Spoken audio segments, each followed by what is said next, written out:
오랜만에 이렇게 이사를 오게 됐습니다. 지금 전에 이사가 7월 초에 있던 걸로 기억나고요. 그동안 바쁘다는 핑계로 자주 못 찾아와서 여기 계시는 시민분들과 신문지 주변인들 너무 좋은 마음 항상 가지고 살다가 용기 내서 이렇게 다시 한번 오게 됐고, 어제 와서 기사를 봉헌하고 싶어서 말씀드리겠고 기사를 봉헌하게 됐습니다. 차 타면 15분 거리에 걸리는 가까운 곳에 있음에도 불구하고 거의 못 찾아와서 된 것 같습니다. 저희 수도에 이제 특정의 집에는 이제 산들평화 플랫 투정이라는 것을 이제 하고 있습니다. 하면서 첫째 날에는 4.3을 자산평화공원을 가고요. 가게 되면 주 포커스를 주로 인권에 대해서 포커스를 맞춰서 좀 설명을 합니다. 그리고 거기 나올 때는 인권에 대해서 다 같이 묵상할 수 있도록 잘 이끌어 드리려고 부단히 노력하고 있고요. 둘째 날 비정 때는 이제 평화에 대해서 묵상할 수 있도록 이렇게 제주도에 오시는 분들에 대해서 묵상할 수 있도록 잘 좀 이끌어 드리려고 합니다. 그곳이 이제 강정마을도 포함되어 있는데요. 처음에 제가 비정을 할 때, 첫 비정할 때는 산들평화 순례 비정 때 이제 강정을 신자분들을 한 차례 이렇게 모시고 왔는데 많이 혼났습니다. 왜 이런 데로 왔냐고. 그래서 일정표 못 보셨냐고 이랬더니 일정표 안 보고 신청하셨답니다. 뭐 그럼 어떻게 합니까? 뭐 욕도 많이 얻어먹고 혼나기도 혼나고. 그래서 첫 번째부터 이제 기가 꺾여서 두 번째부터는 평화를 묵상하는데, 평화는 아마 아시겠지만 작년에 교황님께서 얘기하셨던 거 있잖아요. 평화는 정의의 결과다. 이게 이사에서 32장 17절인가 나오는 말씀인 걸로 알고 있는데요. 그것을 인용하셔서 교황님께서 이제 한반도를 살아가고 있는 그리스도인들에게 평화에 대해서 묵상할 수 있도록 평화는 정의의 결과다라는 말씀을 해주셨습니다. 그리고 이 정의는 또 가톨릭 교회 교리에서 보면 하느님의 것은 하느님에게, 인간의 것은 인간에게, 자연의 것은 자연에게 그대로 돌려주는 거, 이제 평화 정의라고 하고 있기 때문에 그대로 돌려줘서 결과로 남아있는 것을 평화라고 본다면, 파괴된 것을 돌려주지 못한 것을 이제 평화가 파괴됐다고 볼 수 있어서 오전의 일정을 둘째 날 오전 일정을 외돌교와 강정으로 선택권을 드립니다. 이렇게 드리면 외돌교에 가신 분들은 평화가 지켜지고 있는 것을 이제 보게 되시는 거고요. 외돌 강정으로 오시는 분들은 이제 평화가 파괴되고 있는 것을 보실 수 있도록 선택권을 이제 드립니다. 그냥 마냥 선택권을 드리는 게 아니라 한 1시간 정도 아침에 외돌교를 가시는 분들도 2박 3일 비정이 끝나면 강정을 아셨으면 좋겠다 생각해서 강정의 상황들을 이렇게 1시간 정도 설명을 드립니다. 93년도부터 해군이 제주도에 이제 신규소를 발표했던 것도 시작해서 지금까지 있었던 어떤 이 사실들, 진실들을 신문에 났던 기사들, 왜곡된 진실들 말고요, 사실들 말고 그래도 진실을 담으려 했던 그 기사들을 위주로 이렇게 쭉 설명을 드리면 사람들이 너무 몰랐다라는 얘기를 하십니다. 그리고 맨 마지막에 보여드린 영상물이 있습니다. 이게 미안함, 불쌍한 미안함, 이 영상물인데요. 강정에서 이제 지킴이 분이 주셨던 영상물입니다. 한 13분 되는데요. 그걸 틀어드리면 거기 계셨던 분들이 대부분 다 우세요. 영상물이 너무 가슴을 이렇게 울립니다. 그런 거 보면서 제 스스로 느낍니다. 맨 뒤에 쓰면 오늘 우시는 분이 많으니까 오늘 강정 많이 가시겠다. 한 40명 중에 오늘 한 20분 정도 오시네. 그러면 적어도 한 25, 한 30명까지 갈 수 있겠다 라고 막 눈물을 훔치면서 이렇게 보십니다. 그리고 나면 이제 차 타러 이동하는 가면 이제 너무 몰랐다고 얘기하십니다. 이런 일이 있었냐고 그렇게 얘기하십니다. 그러고 나서 이제 차를 타고 외돌개를 먼저 들립니다. 먼저 들리면 외돌개 가실 분들은 이제 가시라고 이렇게 말씀을 드리고 차에 타신 분들은 강정에 오십니다.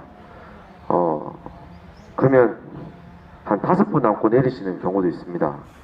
40명 중에. 그러면 설명을 제가 너무 못했나 생각이 들 때도 있고, 그렇게 우시더니 왜 이렇게 많이 내리시지 이렇게 생각이 들 때도 있고, 그러고 나서 이제 미사를 끝마치고 다 같이 이제 식사를 하러 식사 시간에 정해졌기 때문에 어떨 때 되면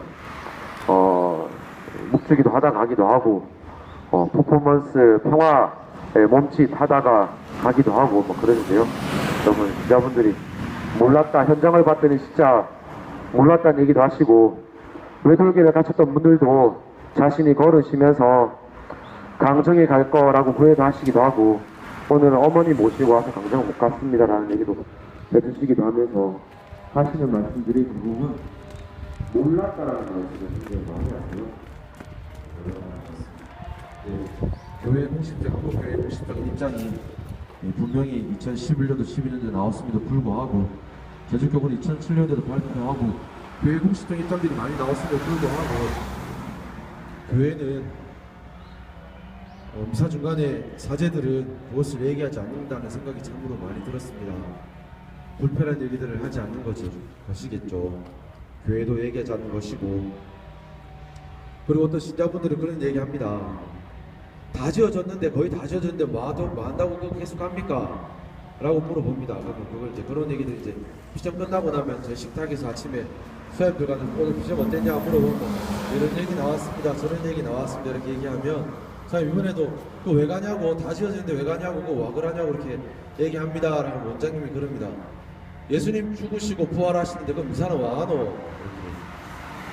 미사는 하지 말지 그분들은 이렇게 얘기를 하십니다. 물론 좀 의미는 다르지만 그 말씀 들을 때마다 그분들에게 이 말씀 좀 나는 왜 그 생각을 못 했을까 그분들에게 그럼 미사는 왜 하시는데요? 예수님 죽으시고 부활하시는데 다 끝났는데 그럼 만다 합니까? 이렇게 나도 되물을 거라는 생각이 들기도 합니다. 네, 그런 말씀을 들으면서 교회는 무엇하는 공동체인가 그리스도인은 무엇하는 사람들인가 고민을 참 많이 하게 되는 것 같습니다. 그런 고민에 오늘 복음이 정확하게 우리가 교회가 어떠한 모습이 되고 그리스도인이 어떠한 모습을 살아가야 되는지 알려주시는 것 같습니다. 오늘 시meon 예언자는 분명히 마리아에게 이런 말씀을 합니다. 많은 사람을 쓰러지기도 하고 일어나기도 하며 또 반대를 받는 표정이 되도록 정해졌습니다. 그리하여 당신의 영혼이 칼에 꿰 찔리는 가운데 많은 사람의 마음속 생각이 드러날 것입니다. 예수님의 삶이 누구를 쓰러지게 하고 누구를 일어나게 할까요? 또 누구로부터 반대를 받는 표정이 되게 되실까요? 아마 다 아시는 내용입니다. 복음 보면 참고로 많이 나오는 내용이죠. 바로 세상의 것으로 일어서 있는 이들을 쓰러지게 하는 것이고 하느님을 추구하는 이들에게 하느님의 것으로 일어나게 해주신다는 말씀입니다. 그것이 교회 밖에 있는 이들에게만은 하시는 말씀이 아니라는 것. 이 말씀은 교회 안에 있는 이들에게 우선적으로 먼저 말씀하신 말씀이라는 겁니다. 예수님께서 공생활을 시작하셨죠. 공생활을 시작하시면서 예수님의 소식을 많은 사람들이 참으로 많이 들었습니다. 고통받는 이들, 절름발이들, 귀머거리, 동어리, 나병 환자, 가난한 이들, 억울한 사람들, 무수한 많은 사람들이 예수님의 소식을 듣고 예수님을 찾아옵니다. 그래서 예수님을 손을 얻어주기도 하고 침을 받아주시기도 하고 당신의 손길을 당신 자비의 손길을 느끼게 해주십니다. 그렇게 해서 예수님께서는 그들과 함께 하시고 하나가 되어주십니다. 그런데 예수님께서는 이렇게 당신을 찾아오는 사람들만을 만나신 게 아니라 당신께서도 다른 사람들을 찾으러 다니셨습니다. 그 이유는 다른 마을에도 당신의 손길이 필요하다는 그 소식을 분명히 들으셨기 때문입니다. 다른 마을에도 절름발이, 귀머거리, 벙어리, 가난한 이들, 고통받는 이들, 억울한 이들이 있다는 소식을 분명히 당신 귀로 들으셨던 것입니다. 그래서 당신의 자비의 손길을 기다리는 이들이 분명히 있다는 소식을 들으셨기 때문에 그들을 직접 찾아가시고 당신의 자비를 베푸십니다. 이것뿐만이 아닙니다. 그들, 가난하고 고통받고 억울한 이들을 돌보지 않고 더 괴롭혔던 이들의 소식도 분명히 들으셨습니다. 율법학자들, 원로들, 수석 사제들, 그들은 사회가 미처 돌보지 못하는 이들을 돌보지 않고 그들의 것들을 더 착취하고 괴롭혔습니다. 그래서 그들에게 예수님께서는 분명히 말씀하십니다. 불법을 일삼는 자들아, 이 위선자들아. 로마 관료들에게 하신 말씀이 아닙니다. 물론 그들에게도 적용되는 말씀이지만 우선적으로 이스라엘 백성들에게, 당신의 아들 딸들에게, 유다인들에게 먼저 하신 말씀입니다. 특히 그들의 지도자들, 원로들, 수석사제들에게 분명히 먼저 하신 말씀입니다. 불법을 일삼는 자들아, 이 위선자들아. 그러다 보니 반대를 받는 표정이 제대로 정해졌다고 시므온 예언자는 말씀에 오늘 마리아에게 말하고 있습니다. 그들에게는 복음이 기쁜 소식이 아닌 슬픈 소식이었기 때문입니다. 괴로운 소식이었기 때문입니다. 절대 복음이 기쁜 소식이 아니었던 것이죠. 그러니 예수님께서 반대를 안 받으실 수 없었던 것입니다. 이것이 바로 그리스도인들의 정체성, 오늘 시므온 예언자가 얘기했던 그 삶, 예수님께서 살아가셨던 그 삶, 이것이 바로 그리스도의 전체성이라고 생각이 듭니다. 이 삶으로 살아간다면 당신의 영혼이 칼에 꿰찌는 고통을 느끼게 된다고 복음은 전하고 있습니다. 세상 가운데서 세상의 것을 추구하며 따라 살다가 느끼는 고통이 아닌 세상 한가운데서 하느님의 것을 추구하며 따라 살다가 느끼는 고통을 시므온 예언자는 말하고 있는 것입니다. 예수님께서는 분명 이웃들을, 고통받는 이웃들을 찾아가셨습니다. 찾아오는 이들뿐만 아닌 찾아가셨던 것입니다. 그리고 그들을 괴롭히는 이들에게도 분명히 말씀하셨습니다.